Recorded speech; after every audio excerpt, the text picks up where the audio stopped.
Buen día para todos, mi nombre es Miguel Ángel Martínez Cárdenas, soy estudiante de la Universidad Pedagógica del pregrado en Licenciatura en Deportes. El presente trabajo responde al espacio académico Historia del Deporte, que está a cargo del docente Rafael Antonio Morales. El día de hoy presentaré el primer capítulo del libro titulado Deporte y Olimpismo, el cual ha sido escrito por Mauricio Pastor, Miguel Villena y José Aguilera. El primer capítulo se titula Religión, Política y Deporte en la Antigüedad Clásica. Primeramente, presentaré a los autores. Mauricio Pastor Muñoz es licenciado en Filología Clásica y doctor en Filosofía y Letras por la Universidad de Salamanca. Allí ejerció como docente de Historia Antigua. Además, posee el título de licenciado en Derecho por la Universidad de Granada. Adicionalmente a esto, es miembro activo de diversas organizaciones académicas y científicas, entre ellas la Asociación Profesional de Arqueología de España, Asociación Española de Estudios Clásicos, la Asociación de Estudios Latinos, Asociación Internacional de Epigrafía Griega y Latina, el Centro de Estudios Históricos de Granada y su Reino, y el Instituto Arqueológico Alemán.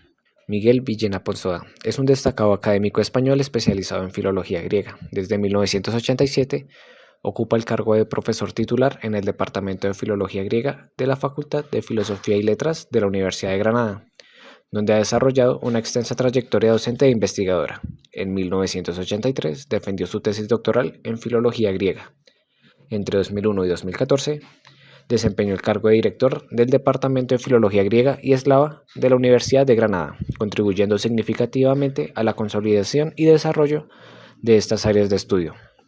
Su compromiso con la investigación y la docencia ha dejado una huella notable en el ámbito de la filología clásica en España, siendo reconocido por su enfoque interdisciplinario que conecta la historia, la literatura y la cultura física de la antigua Grecia. Finalmente, tenemos a José Luis Aguilera. Él es un académico español especializado en historia y estudios olímpicos, con una trayectoria destacada en el ámbito universitario y también en el sector privado.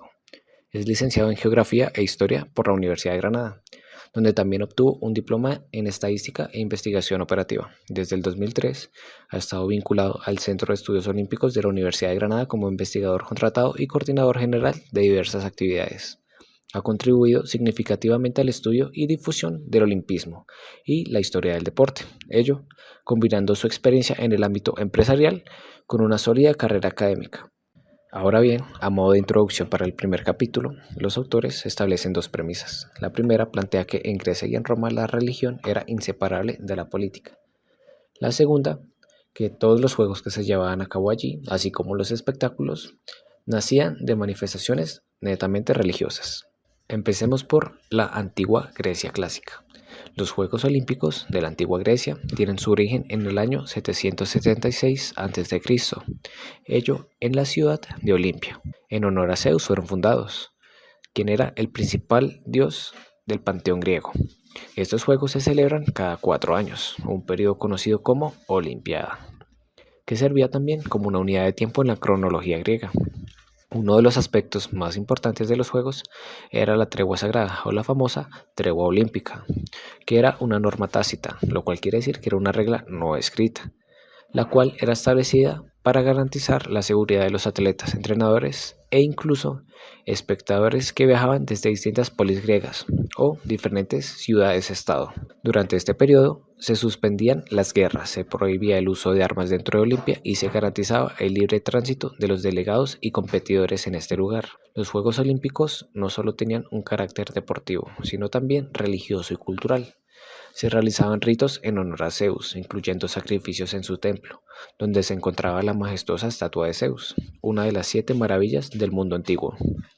Las competencias incluían pruebas de carrera de velocidad, el estadión, el pentatlón, que consistía en salto de longitud, el lanzamiento del disco, jabalina, la carrera y la lucha, el pugilato, así como la lucha greco-romana y la carrera de carros. Cabe resaltar que solo los hombres griegos libres podían ser partícipes y lo hacían completamente desnudos, ello en señal de respeto hacia el cuerpo humano, que era un símbolo de perfección en la cultura griega. El carácter religioso se extendía a los Juegos, ello desde la civilización minoica hasta la finalización de los Juegos Olímpicos en el siglo IV. Esta civilización fue una de las culturas más avanzadas de la Edad del Bronce en el Mediterráneo, desarrollándose en la isla de Creta entre el 3000 y 1450 a.C. Uno de los aspectos más fascinantes de la cultura minoica es su relación con los toros, reflejada en el juego del toro o la taurocatapsia, representado en el Palacio de Nos. Estos juegos consistían en que los jóvenes, tanto hombres como mujeres, realizaban acrobacias sobre el lomo del toro, el cual estaba en movimiento. Como se ve en la primera imagen, los participantes intentan sujetar los cuernos del animal. Luego se impulsarían en el aire e intentaban aterrizar de pie a espaldas del toro. Es importante resaltar que en este juego no se utilizaría ningún tipo de armas para su realización. Adicional a ello, resaltan principalmente tres rituales. El primero era el juramento olímpico ante la estatua de Zeus. Para este se sostenía un rayo y una rueda, con juramentos grabados ante la estatua, que era una de las 7 maravillas del mundo antiguo, donde los atletas prometían seguir las reglas, competir con honor y no hacer trampas. En caso de que alguien rompía su juramento, era castigado y debería de pagar una multa. Con ese dinero se pagaría un sane, el cual era una estatua de bronce que llevaría el nombre del infractor, y esta sería ubicada en el camino hacia el Estadio Olimpia, a modo de advertencia para todos los competidores. Adicionalmente, se realizaba una ofrenda a Pélope. Esto se realizaba previo al inicio de los juegos. Se realizaba una ceremonia en la tumba de Pélope, donde se sacrificaba un cordero negro, lo que simbolizaba la conexión entre los juegos y las antiguas leyendas de Olimpia. Pélope fue el fundador de las carreras de carros. Ello al vencer al rey Enómao. Pélope lo desafiaría a una carrera, y antes de iniciarla, sobornó al auriga del rey para que éste le aflojase los ejes del carro, el cual causó que Enómao se accidentara durante la carrera y falleciera, dando por ganador a Pélope y que éste se casara con su hija, Hipodamía. Finalmente, por tercero, encontraríamos el sacrificio de los bueyes. Al tercer día de iniciados los juegos se sacrificaban estos animales frente al altar de Zeus. Una parte de la carne era quemada, mientras que la otra era utilizada para un banquete público, en el cual los asistentes y los participantes podrían disfrutar de ella. Con esto se buscaba agradecer a Zeus y garantizar la protección y el éxito de la realización del evento. Ahora bien, planteamos estas preguntas por resolver. ¿De dónde surge realmente este vínculo entre el culto y el deporte? ¿Siempre existió esta relación? Y finalmente, ¿cómo comenzaron los griegos a practicar el deporte? Respecto a esto, hay muchas teorías. Una de ellas establece un vínculo entre ceremonias funerarias y competiciones deportivas. Hay diversas evidencias sobre esto, así como poemas escritos en vasos e incluso en la Ilíada. Ello donde Aquiles realiza en honor a Patroclo unos juegos. Adicionalmente, Malten, otro autor, cree que los sacrificios humanos cambiarían hasta el punto de convertirse en combates deportivos. Diferentes autores, como Meuli, apoyaría esta teoría, al asegurar que los juegos son producto de un juicio de Dios, donde se buscaba descubrir y castigar al culpable de la muerte de un hombre que era enterrado. Por otro lado, encontraríamos autores como Gardiner, Harris o Patruco, quienes defienden el carácter profano del deporte, con base al placer de competir y demostrar las cualidades personales, alegando por la existencia del espíritu agonístico, el cual incluye cualquier conducta de oposición a otros, como la competición, el enfrentamiento, la desobediencia y por supuesto la conducta agresiva, lo cual es innato del ser humano, aseguran ellos. Pastor, Villena y Aquilera establecen que sin importar cuál sea su real origen, los juegos panhelénicos estaban claramente marcados por la religión. Recordemos que los juegos eran 4. Los primeros y más conocidos eran los Juegos Olímpicos, que se realizaban en la ciudad de Olimpia. Adicionalmente a esto, encontramos los Juegos Píticos realizados en Delfos, los Juegos Ístmicos realizados en Corinto y los Juegos Nemeos, llevados a cabo en Nemea. Durante siglos, estos juegos habían sido el mayor símbolo de unidad entre las ciudades-estado, ya que eran un momento en el que las diferencias se dejaban de lado, ello bajo la mirada de los dioses. Sin embargo, la sombra de Roma comenzaba poco a poco a extenderse sobre Grecia. Para el año 146 a.C., Grecia cayó bajo el dominio romano tras la derrota de Corinto. Roma, fascinada por la cultura griega, permitió que los juegos continuaran, pero poco a poco su esencia fue cambiando. Los griegos acudían a las polis, pero el fervor religioso que había marcado estos eventos empezó a desvanecerse. En el ámbito político es fundamental distinguir la diferencia entre la superioridad política y militar de Roma frente a la supremacía cultural que tenía Grecia. Mientras que los romanos expandieron su dominio a través de la conquista y la administración, los griegos influenciaron el mundo con su filosofía, arte y tradiciones. Dentro de estas últimas resaltaban los Juegos Panhelénicos. Cabe resaltar que estos no solo fueron un evento deportivo y religioso, sino que también fueron un espacio clave para la diplomacia y la política, puesto que durante la tregua olímpica los gobernantes de las polis griegas se reunían para negociar tratados, establecer diferentes alianzas e incluso resolver conflictos sin temor a agresiones, aprovechando la gran afluencia de líderes y ciudadanos de toda Grecia. Para las ciudades-estado, el triunfo de un atleta no solo representaba orgullo, sino también un símbolo de poder y prestigio, pues la victoria en un competidor podía reforzar la reputación de la polis, ello ante sus rivales e incluso los aliados. Los romanos transformaron los juegos en espectáculos de entretenimiento. Los atletas ya no competían solo por honor, sino también por recompensas materiales, lo cual causó que las competiciones comenzaran a perder su pureza. Adicional a ello, los ediles plebeyos, que eran los magistrados de la antigua Roma, invertían sus fortunas en los juegos con un único fin, el cual era popularidad entre el pueblo, con lo cual se aprovecharon del fervor de esas personas que tenían hacia los juegos y se utilizaron para su beneficio, el cual era ser elegidos en las futuras elecciones. Con el paso del tiempo, la competencia dejó de ser exclusiva para los mejores atletas de Grecia, puesto que ahora los participantes de todo el Imperio Romano llegaban a las competiciones, y el sentido panhelénico desaparecía con el paso de los días. Uno de los momentos más infames ocurrió cuando Nerón, en el siglo 65 después de Cristo, retrasó los Juegos Olímpicos 2 años para poder competir él mismo.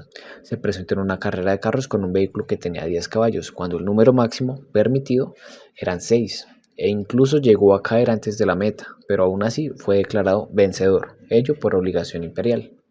La tradición había sido pisoteada, solo por el capricho de un emperador. Con el auge del cristianismo, ello en el Imperio Romano, las antiguas tradiciones paganas fueron vistas con ojos malos. Los juegos ya no tenían lugar en una sociedad que se inclinaba cada vez más hacia la nueva fe. Finalmente, en el año 393 después de Cristo, el emperador Teodosio I decretó la prohibición de los Juegos Olímpicos, considerándolos como una práctica pagana, incompatible con la nueva religión oficial. Las sedes de los Juegos fueron abandonadas, y Olimpia, que una vez había sido el epicentro del honor y la gloria, quedaría en el olvido. Ahora pasemos a las conclusiones. La primera es que los Juegos tenían claras manifestaciones religiosas en Grecia, lo que estaba vinculado a diferentes rituales.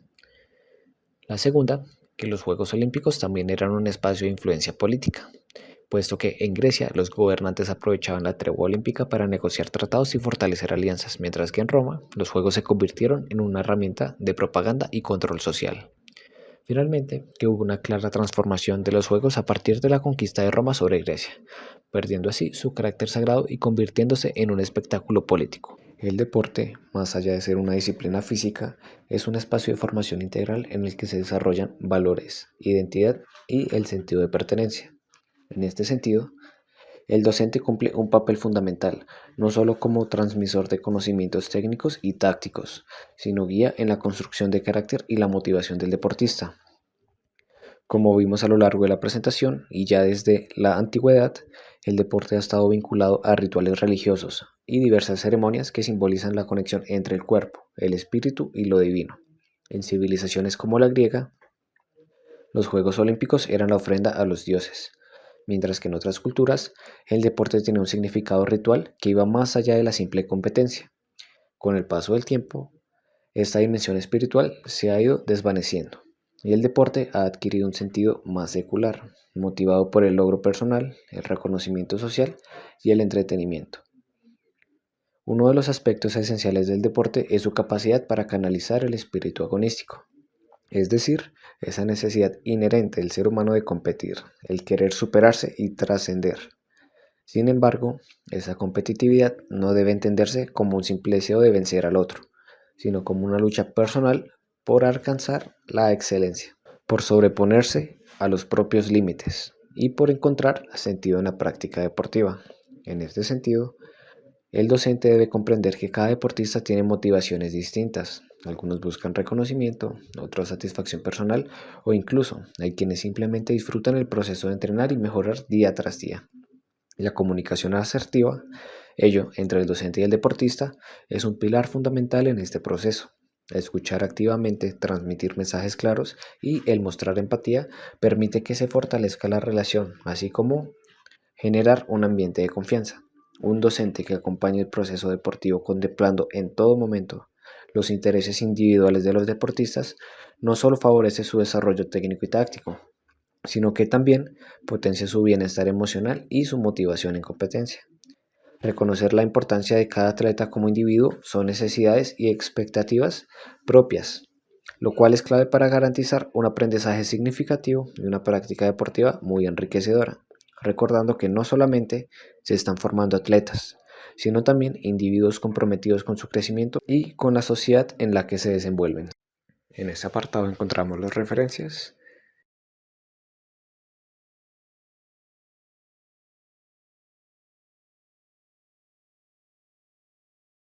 Y no siendo más, agradecerles por su atención, por su tiempo y por estar presentes aquí.